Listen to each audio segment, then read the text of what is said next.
تازہ ترین ویڈیوز کے لیے چینل کو سبسکرائب کر کے بیل آئیکن اور آل نوٹیفیکیشن پر کلک کریں تاکہ آپ کو ملے ہر اپڈیٹ سب سے پہلے۔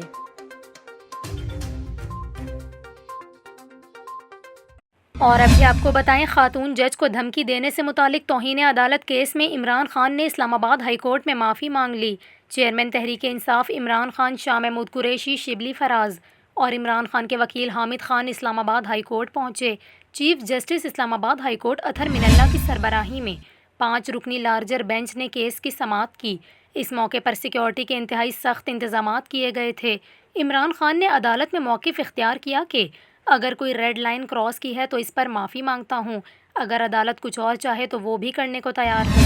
چیف جسٹس اطہر من اللہ نے کہا کہ آپ کا بیان ریکارڈ کرتے ہیں، فرد جرم عائد نہیں کرتے، آپ نے اپنے بیان کی سنگینی کو سمجھا، ہم اس کو سراہتے ہیں۔ آپ تحریری حلف نامہ جمع کرائیں، بیان حلفی داخل کرائیں، پھر عدالت جائزہ لے گی۔ اس کے علاوہ اسلام آباد ہائی کورٹ نے عمران خان کو حلف نامہ جمع کرانے کے لیے 29 ستمبر تک کی مہلت دی اور کیس کی سماعت 3 اکتوبر تک ملتوی کر دی۔